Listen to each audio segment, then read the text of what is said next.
माता की, भारत माता की, वंदे वंदे वंदे। सबसे पहले इस पवित्र भूमि को प्रणाम करता हूं, छत्रपति शिवाजी महाराज को प्रणाम करता हूं, जिनके कारण मेरा नाम अश्विनी है आज। संभाजी महाराज को प्रणाम करता हूं, जिनके कारण मेरे हाथ में ये रक्षा है। गुरु गोविंद सिंह को प्रणाम करता हूं, जिनके कारण मैं आज भी पीला वस्त्र पहनता हूं।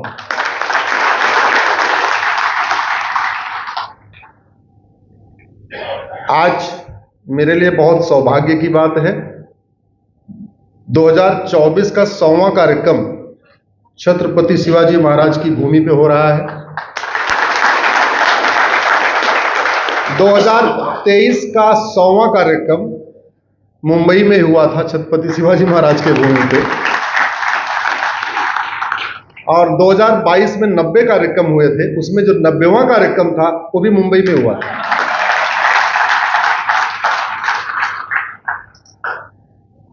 पीछे एक काम करिए, ये जो लोग खड़े हैं ना, ये कार्यक्रम थोड़ा 1-1.25 घंटे चलेगा।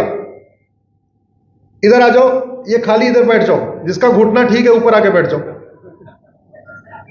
जिसका घुटना ठीक है, जो बैठ सकता है यहां बैठाओ ना भैया, इधर भेजो, आगे भेजो,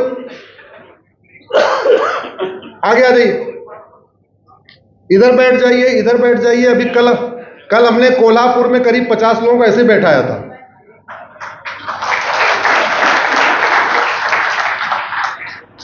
कल ऐसा ही कोल्हापुर में भी हुआ था, तो हमने लगभग 50 लोगों को अपने मंच पे बैठा लिया था। ये मंच केवल हमारे लिए नहीं है, मैं तो खड़ा हूं, पूरा मंच खाली है, इधर बैठ जाओ, इधर बैठ जाओ, दो तरफ बैठ जाओ। एक बार सेटल डाउन हो जाए फिर शुरू करें।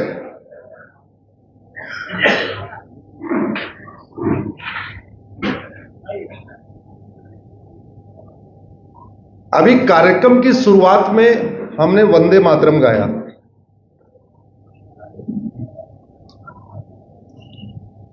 अंग्रेजों ने एक यहां पे राष्ट्रगान इंपोज करने की कोशिश किया, और वो राष्ट्रगान था गॉड सेव क्वीन। ध्यान से सुनिए, अंग्रेजों ने यहां पे एक पोयम बनवाया। हाँ बैठाइए, सारे युवाओं के यहां बैठाइए, आगे यही जमीन पे बैठाओ, घुटना सबका ठीक है, बैठो।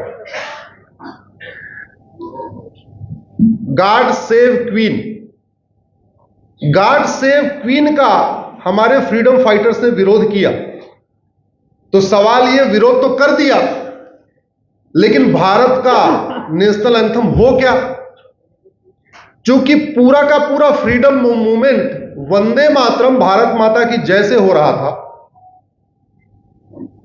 रामप्रसाद बिस्मिल जी ने वंदे मातरम के नाम से गजल लिखी थी। लाहौर में वंदे मातरम के नाम से न्यूज़पेपर छपता था। तो बंकिम चंद्र चटर्जी जी ने 24 घंटे के अंदर एक गीत लिख दिया, जिसको हमारी बहन ने गाया, वंदे मातरम, 24 आवर्स में। और हमारे फ्रीडम फाइटर्स ने पूरे मुहिम में हर कार्यक्रम की शुरुआत वंदे मातरम से शुरू किया। वंदे मातरम भारत माता की जय तो बोलते ही बोलते थे, लेकिन जैसे वो गीत बन गया, वो गीत गाना भी शुरू कर दिया। और किसका अपोज करने के लिए? गॉड सेव क्वीन का। जब ये संविधान बन रहा था, ये संविधान 3 साल में बना, 3 साल लगे इसको बनने में।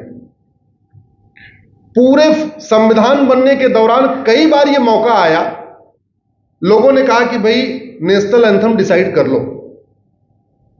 तो मेजॉरिटी का ये मानना था कि इसमें डिसाइड क्या करना है, पूरा पूरा फ्रीडम वंदे मातरम से हुआ है, तो हमारा नेशनल एंथम क्या होगा? वंदे मातरम। लास्ट मोमेंट पे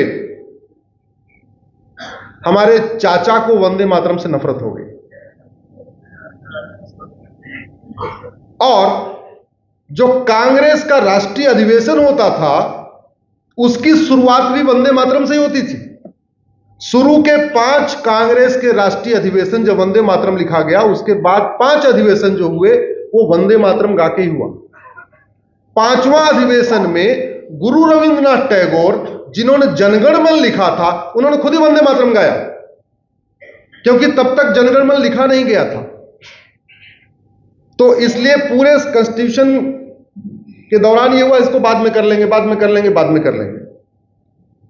24 जनवरी 1950, याद रखिए 26 जनवरी को हम गणतंत्र दिवस मनाते हैं, रिपब्लिक डे मनाते हैं। उसके 2 दिन पहले फिर से संविधान सभा की आम बैठक बुलाई गई और यह हुआ कि भाई क्या होगा, बोले वंदे मातरम होगा हमारा नेशनल एंथम। लेकिन कुछ लोगों को वंदे मातरम से दिक्कत थी, और जिनको उस समय वंदे मातरम से दिक्कत थी उनको आज भी वंदे मातरम से दिक्कत है। उन्होंने विरोध किया। डॉक्टर राजेंद्र प्रसाद ने बीच का रास्ता निकाला। उन्होंने कहा कि जनगण मन और वंदे मातरम दोनों राष्ट्रगान होंगे। इसलिए 24 जनवरी 1950 के रिजोल्यूशन के अनुसार भारत में एक नेशनल एंथम नहीं है, बल्कि भारत के 2 नेशनल एंथम हैं, एक जनगण मन और एक वंदे मातरम। हम सोचते हैं एक राष्ट्रगान है, एक राष्ट्रगीत है, ऐसा नहीं है, दोनों ही राष्ट्रगान। लेकिन खेल हुआ 1971 में, जब इंदिरा जी ने नेशनल ऑनर एक्ट बनाया और उन्होंने क्या किया कि जनगण मन के लिए तो पूरा प्रोटोकॉल बना दिया, कितने सेकंड में गाया जाएगा, क्या म्यूजिक होगी, गाते समय क्या करना है, खड़े रहना है कि बैठना है, जो नहीं खड़ा होगा उसको 3 साल की सजा होगी। पूरा नियम कानून बन गया 1971 में। लेकिन वंदे मातरम की क्या म्यूजिक होगी, वंदे मातरम जो नहीं खड़ा होगा उसको कितनी सजा होगी, ऐसा कुछ भी नहीं बना। इसलिए मैंने एक पीआईएल फाइल किया, वो पीआईएल आज भी चल रही है। केंद्र सरकार को डायरेक्शन हुआ है, हमने कहा जैसे जनगण मन का पूरा प्रोटोकॉल है, ऐसे वंदे मातरम का भी पूरा प्रोटोकॉल होना चाहिए, म्यूजिक फिक्स होनी चाहिए, और जो अपमान करे उसको भी 3 साल की सजा होनी चाहिए। तो ऐसे ही हमारी पीआईएल चलती रहती है। कई बार आप लोग सुझाव देते रहते, उससे निकलती है, कई बार खुद अपने अध्ययन के दौरान निकलती है। और इसी कार्य के लिए मैंने मारुति की नौकरी छोड़ी। तब मारुति गवर्नमेंट की कंपनी हुआ करती थी। जब मैंने मारुति की नौकरी छोड़ी उस समय हमारी 1 लाख रुपए तनख्वाह थी। बहुत दिन से सोच रहा था छोड़ू छोड़ू छोड़ू, लेकिन हुआ घर कैसे चलेगा।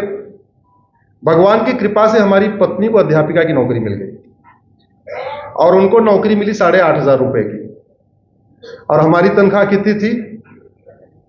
जैसे पत्नी को 8,500 की नौकरी मिली, वैसे मैंने अपनी 1 लाख रुपए की नौकरी छोड़ दी।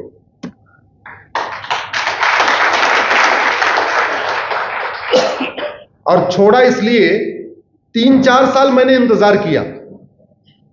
मैं एक टाइम्स ऑफ इंडिया, एक दैनिक जागरण, 2 अखबार पढ़ता था, तो डेली देखता रहता था कि भाई सुप्रीम कोर्ट में ये हो रहा है, ये हो रहा है, ये हो रहा है।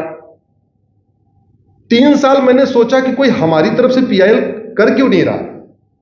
सारी पीआईएल उधर से ही हो रही है। नाम नहीं लेना चाहूंगा, लेकिन आप समझ रहे होंगे कौन करते हैं। मैंने कहा सारी उधर से, इधर वाले कहां गए। मैंने कहा इधर वाले नहीं कर रहे, तब खुद ही करना पड़ेगा। तो ये यात्रा ऐसे शुरू हुई और धीरे धीरे करते करते 1, 2, 3, 4, 5, 10 करते करते 200 हो।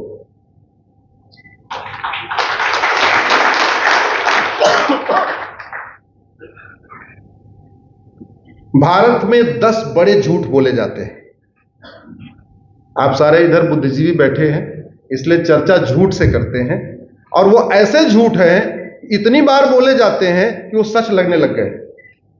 जैसे पहला सबसे बड़ा झूठ, सर्वधर्म संभाव। दुनिया में धर्म एक है, सनातन धर्म, बाकी सारे क्या है, पंथ। तो जब पंथ एक है, धर्म एक है, पंथ अनेक है, तो सर्वधर्म कैसे हो गया। तो सबसे पहला झूठ क्या है, सर्वधर्म संभाव। दूसरा झूठ, सर्वपंथ संभाव। अरे सारी नदियां एक समान नहीं होती, सारे पहाड़ एक समान नहीं होते, सारी उंगलियां एक समान नहीं होती, मां के पेट से जुड़वा बच्चे पैदा होते, वो दोनों एक समान नहीं होते, हमारी दोनों आंख एक समान नहीं होती, हमारे दोनों हाथ एक समान नहीं होते, फिर सारे पंथ एक समान कैसे हो गए? ये दूसरा सबसे बड़ा झूठ। तीसरा कि भारत स्वतंत्र है, और हम मनाते भी हैं। 15 अगस्त को 1947 को इंडिपेंडेंस डे मनाते हैं, और हर साल 15 अगस्त को झंडा फहराते भी हैं। स्वतंत्र का मतलब क्या होता है? स्वतंत्र, स्व मतलब स्वयं, सारा तंत्र किसका होना चाहिए? स्वयं का, अपना। तो स्वतंत्रता संग्राम सेनानी, चाहे वो वीर सावरकर जी थे या लाल बाल पाल थे या भगत सिंह सुखदेव राजगुरु थे, वो कौन सा आंदोलन कर रहे थे? स्वतंत्रता संग्राम। क्या करने के लिए? अंग्रेजों को फिजिकली नहीं भगाना, पूरे अंग्रेजी सोच को भगाना, मतलब मानसिक गुलामी भी खत्म करना। कौन सा तंत्र हमारा है? एजुकेशन सिस्टम हमारा है क्या? जोर से बोलिए जरा। पुलिस सिस्टम हमारा है क्या? जुडिशियल सिस्टम हमारा है क्या? टैक्स सिस्टम हमारा है क्या? एडमिनिस्ट्रेटिव सिस्टम हमारा है क्या? कौन सा सिस्टम हमारा, बताइए जरा। ये तीसरा सबसे बड़ा झूठ कि भारत स्वतंत्र है। आंशिक रूप से ठीक भी है, स्वतंत्र है, बैठे अंग्रेज चले गए, लेकिन एक अंग्रेज गए, दूसरे अंग्रेज चल रहे, व्यवस्था तो अंग्रेजी चल रही है ना। चौथा सबसे बड़ा झूठ, भारत संप्रभु है। संविधान निर्माताओं ने यह कहा कि 1947 में भारत स्वतंत्र हो गया, तो अब क्या करना है? संविधान का लक्ष्य क्या है? संविधान का लक्ष्य स्वतंत्रता प्राप्त करना तो है नहीं, वो तो 47 में हो चुका था। तो संविधान का लक्ष्य था भारत को संप्रभु बनाना। इसलिए संविधान के प्रियम्बल का पहला शब्द है सोवरिन। सोवरिन, संप्रभु। संप्रभु का मतलब न गुलामी का नाम हो, न गुलामी का निशान हो, न गुलामी की कुरीतियां हो, न गुलामी की कुप्रथाएं हो, न गुलामी की पुलिस व्यवस्था हो, न गुलामी की न्यायिक व्यवस्था हो। सब कुछ, गुलामी का कुछ भी नहीं होना चाहिए। सब कुछ किसका होना चाहिए? भारत का। तो जो 26 जनवरी को हम रिपब्लिक डे मनाते हैं, उसको हम संप्रभुता दिवस भी कहते हैं। संप्रभु हुए क्या? जोर से बोलिए जरा। कभी अब की बार जब कभी जहाज से जाना, तो जहाज पे चढ़ने से पहले जरा देखना, जहाज के ऊपर वीटी लिखा रहता है। वीटी का मतलब होता है विक्टोरिया टेरिटरी। उसके खिलाफ एक पीआईएल मैंने हाई कोर्ट में फाइल किया हुआ है, ये वीटी हटाओ। लेकिन अब वीटी हटाना मुश्किल इसलिए हो गया है क्योंकि बीटी भी नहीं मिल रहा है, बीएच भी नहीं मिल रहा है। एक्चुअली 2 कैरेक्टर का ही लेना होता है, एक को बांग्लादेश ने ले लिया, एक को भूटान ने ले लिया। अब बीटी नहीं बचा, ना बीएच बचा हुआ है। अब क्या होगा? एचआई भी कोई ले गया, हिंदुस्तान का 2 अगर हम माने तो एचआई, वो भी कोई ले गया। 1950 में अगर चाचा ने ठीक किया होता तो बीएच भी मिल जाता, बीटी भी मिल जाता। उस समय 10 जहाज थे, 10 जहाज को पेंटिंग करके जहां वीटी लिखा था वहां बीटी कर देते, बात खत्म हो गई। आज की डेट में ना बीएच मिल रहा है ना बीटी मिल रहा है, 10,000 जहाज ऊपर से हो गए। अगर कुछ मिल भी जाएगा तो एक बार आपको 10,000 जहाज को खड़ा करना पड़ेगा, उसकी पेंटिंग करानी पड़ेगी। काम बढ़ा कि नहीं बढ़ा? पांचवा सबसे बड़ा झूठ, भारत संविधान से चलता है। यह सबसे बड़ा झूठ है। क्यों? क्रिश्चियन के लिए 1872 का क्रिश्चियन मैरिज एक्ट, पारसियों के लिए 1936 का पारसी मैरिज एक्ट, मुस्लिम्स के लिए 1937 का शरीयत एक्ट, और हिंदू के लिए 1955 का हिंदू मैरिज एक्ट। मजहब के आधार पर मंत्रालय चल रहा है, जबकि संविधान तो कहता है मजहब के आधार पर कुछ भी नहीं होना चाहिए। संविधान निर्माताओं ने कहा भाई मजहब के आधार पर विभाजन हो गया, अब मजहब के आधार पर कुछ भी नहीं होगा, जो होगा वो सबके लिए होगा। एक देश एक विधान मांग रहा है हिंदुस्तान। जोर से बोलिए, एक देश एक विधान, एक देश एक विधान। तो संविधान निर्माताओं का यही कहना था। संविधान निर्माताओं ने कहा अच्छा हमारी पुलिस किससे चल रही है? 1861 वाले पुलिस एक्ट से, जो मैकाले बना के गया था। 1860 वाला चलो आईपीसी तो बदल गया, अभी वो पुलिस एक्ट और बचा हुआ है। तो मजहब के आधार पर मंत्रालय चल रहा है, मजहब के आधार पर वक्फ बोर्ड चल रहा है, मजहब के आधार पर वक्फ ट्रिब्यूनल चल रहा है, मजहब के आधार पर वजीफा चल रहा है, मजहब के आधार पर लोन मिल रहा है, और कहते क्या है भारत संविधान से चलता है। अरे संविधान, संविधान, समान विधान, एक देश एक विधान। संविधान का मतलब ही होता है जो विधान हो सबके लिए समान हो, अलग अलग नहीं होना चाहिए। सातवां झूठ, छठवां झूठ, भारत में कानून का राज है। कानून का राज होता अब्दुल्ला परिवार या तो जेल में होता या विदेश में होता। कानून का राज होता तो महबूबा परिवार या तो जेल में होता या विदेश में होता। कानून का राज होता हमें जातियों के आधार पर बांटने वाले या तो जेल में होते या बाहर होते। कानून का राज होता तो हमें भाषा के आधार पर बांटने वाले या तो जेल में होते या भाग गए होते।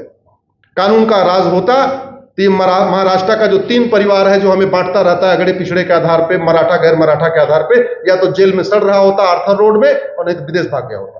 कानून का राज होता तो यूपी के 2 परिवार जो अगड़ा पिछड़ा करते रहते हैं या तो जेल में होते या बाहर होते। कानून का राज होता ये खटाखट स्कीम लॉन्च करने वाला परिवार या तो जेल में होता तिहाड़ में, नहीं विदेश में होता। कानून का राज होता तो बिहार के 2 परिवार जो बांटते रहते हैं हमें लगातार, वो या तो जेल में होते या विदेश होते। कानून का राज होता तमिलनाडु का परिवार जो कहता सनातन सड़ा हुआ है, सनातन खत्म कर देंगे, या तो जेल में रहता या विदेश में होता। कानून का राज ऐसे थोड़ी होता है। कानून का राज तो ऐसे होता है जो ब्रिटेन में किया है। ऋषि सुनक जा रहे थे, सीट बेल्ट नहीं लगाया, सीधे चालान काट दिया। इसको कहते कानून का राज। प्रधानमंत्री थे। कानून का राज कहते हैं टर्की में एक आदमी ने एसएमएस भेजा, एक आदमी का बैंक अकाउंट हैक किया, सीधे 350 साल सजा दे दिया। कानून का राज यूएस में है, एक आदमी 2 शर्ट चुराया, 25 साल सजा कर दिया। कानून का राज सिंगापुर में है, एक आदमी 900 ग्राम गांजा लेके गया था, सीधे उठा के फांसी दे दिया। अब दोबारा वहां कोई गांजा नहीं बेचेगा। इसको कहते कानून का राज। यहां 10-10 हजार करोड़ की नामी बेनामी प्रॉपर्टी लेके चप्पल पहन के घूम रहे दिखाने के लिए।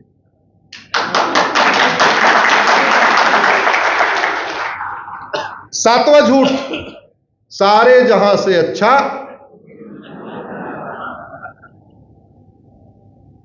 थाना दलाली का अड्डा है, तहसील भ्रष्टाचार का अड्डा है, डिस्ट्रिक्ट कोर्ट में न्याय बिक रहा है, पैसा दे के लोग बेल ले लेते हैं, निर्दोष जेल में है, दोषी बेल पे है, घूसखोरी है, कमीशनखोरी है, जमाखोरी है, मिलावटखोरी है, कालाबाजारी है, नशा तस्करी है, मानव तस्करी, माओवाद है, नक्सलवाद है, जिहाद है, मजहबी उन्माद है, धर्मांतरण है, घुसपैठ है, जनसंख्या विस्फोट है।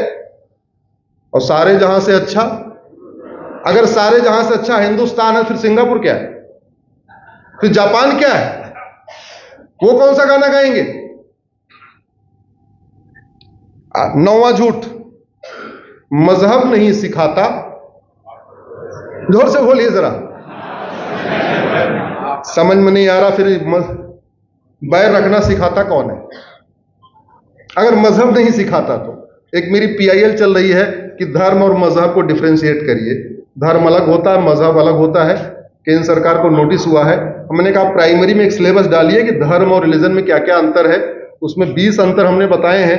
एक मोटा मोटा अंतर बता दूं, धर्म जोड़ता है, मजहब तोड़ता है।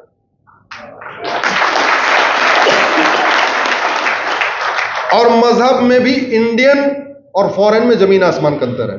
जो इंडियन रिलीजन है वो धर्म जैसे हैं, वो धर्म ही है। सिखिज्म, जैनिज्म, बुद्धिज्म एक तरीके से धर्म है, उसमें भेदभाव नहीं है। आओ तो भी ठीक, चले जाओ तो भी ठीक, किसी का सरतन से जुदा नहीं हो। दूसरी तरफ जो फॉरेन रिलीजन है, 1 वे एंट्री है, आ गए तो आ गए, जाओगे तो जाने नहीं दूंगा। बड़ा क्लियर कॉन्सेप्ट। अगर मजहब आपस में बैर रखना नहीं सिखाता तो कुतुबुद्दीन ऐबक को अगर नमाज पढ़नी थी तो खाली जगह पे एक मस्जिद बना लेता। जैन मंदिरों को तोड़ के क्यों बनाया उसने? अगर मजहब आपस में बैर रखना नहीं सिखाता, अलाउद्दीन खिलजी को नमाज पढ़ना था तो एक मस्जिद खाली स्थान पे बना लेता। खेतों की कमी थी क्या? उसने भोजशाला में सरस्वती मंदिर के तोड़ के ऊपर क्यों बनाया? अगर मजहब बैर रखना नहीं सिखाता तो सिकंदर शाह ने शिव मंदिर को तोड़ के मस्जिद क्यों बनाई? खाली जगह पे बना लेता। अगर मजहब बैर रखना नहीं सिखाता तो तुगलक ने अटाला मंदिर को तोड़ के अटाला मस्जिद क्यों बनाई? अगर मजहब बैर रखना नहीं सिखाता तो खिलजी ने रुद्र महालय को तोड़ के जामी मस्जिद क्यों बनाया? अगर मजहब बैर रखना नहीं सिखाता तो बाबर को नमाज पढ़ने के लिए अयोध्या में जमीन की कमी थी, क्या कहीं बना लेता? 2-4 एकड़ की जमीन बना लेता। जन्मभूमि को तोड़ के क्यों बनाया उसने?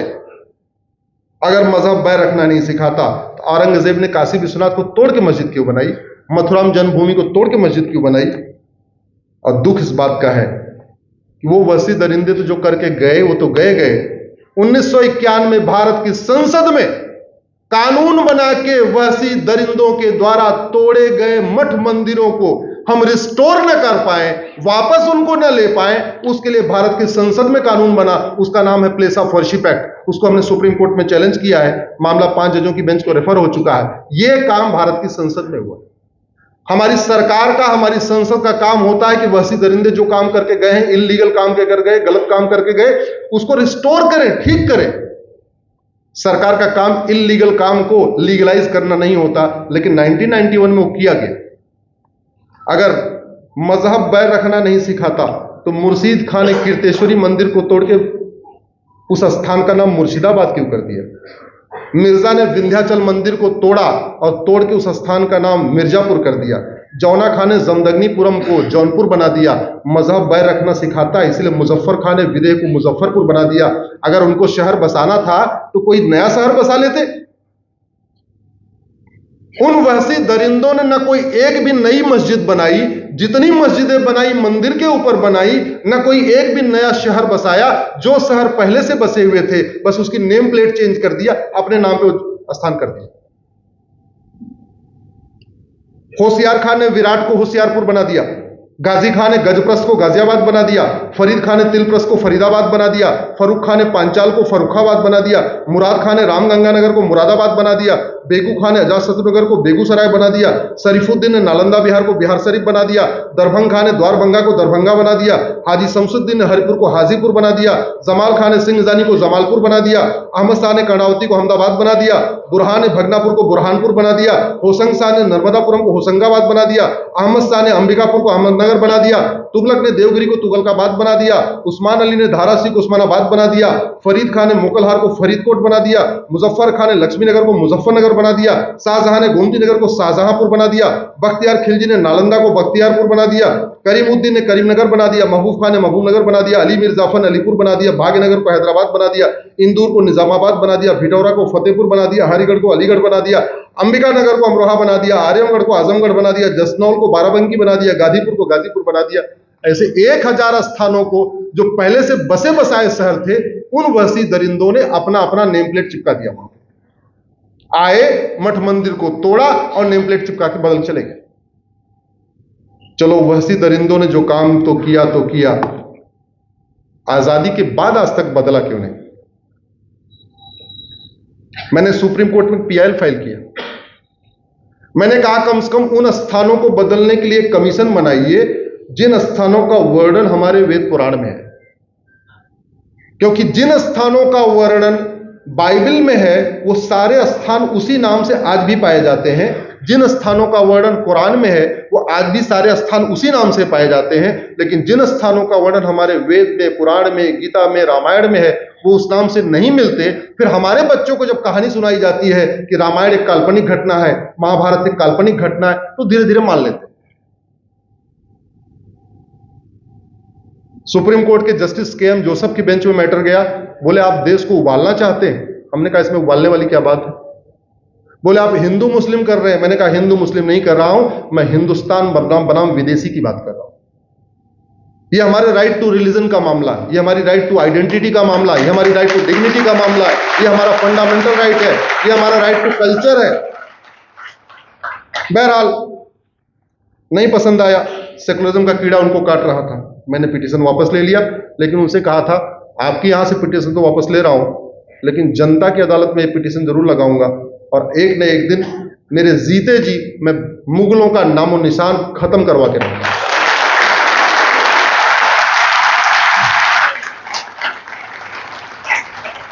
मेरा व्यक्तिगत मानना है 1000 स्थान है, अगर साल में एक एक नाम बदलेंगे तो 1000 साल लगेगा।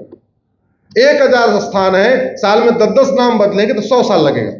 करना क्या चाहिए, एक भारतीय नामकरण आयोग बनाना चाहिए, उसमें मल्टी लोग हों, जज भी हो, इतिहासकार भी हो, पत्रकार भी हो, सामाजिक कार्यकर्ता भी हो, धार्मिक लोग भी हों, और मिलके एक बार ये देख लें कि जो स्थान आज नाम है वो 15वीं शताब्दी के पहले उस स्थान का क्या नाम था, उसको सीधे सीधे रिस्टोर कर दे। समस्या ये आ रही है कि भगवान कृष्ण ने 5 गांव मांगा था, वो हमें पता है, लेकिन वो 5 गांव मिल नहीं रहे। क्यों? क्योंकि उन्होंने इंद्रप्रस्थ मांगा, वो तो दिल्ली बन गया, उन्होंने पानप्रस्थ मांगा, वो पानप्रस्थ बन गया, उन्होंने सोनप्रस्थ मांगा, वो सोनीपत बन गया, उन्होंने गजप्रस्थ मांगा, वो गाजियाबाद बन गया, उन्होंने तिलप्रस्थ मांगा, वो फरीदाबाद बन गया। तो जो 5 गांव महाभारत में लिखा हुआ वो भारत के नक्शे में कहीं मिल ही नहीं रहा। पांडवों ने पहले वनवास किया, फिर अज्ञातवास किया। अज्ञातवास कहां किया? विराट में। अब विराट आपको भारत के नक्शे में नहीं मिल रहा है। क्यों? क्योंकि होशियार खान नाम का लुटेरा गया, उसने विराट को होशियारपुर बना दिया। द्रौपदी जहां पैदा हुई उस स्थान का नाम पांचाल था। अब पांचाल आपको भारत के नक्शे में नहीं मिलेगा, क्योंकि फर्रुख खान नाम का लुटेरा गया, उसने पांचाल को फर्रुखाबाद बना दिया। ऐसे हमारे जितने पौराणिक स्थल हैं वो मिल ही नहीं रहे। अच्छा, नेता नगरी क्या करती है? नेता नगरी नाम बदलती तो है, लेकिन देखती है कि यहां पे कौन सी जाति के लोग ज्यादा हैं, उससे मिलते जुलते महापुरुष का नाम रख दो तो हमें वोट मिल जाएगा। तो ले दे कि वो जो नामकरण करते हैं वो वोट के हिसाब से करते हैं। हमारा ये मानना, वोट के हिसाब से नामकरण नहीं होना चाहिए।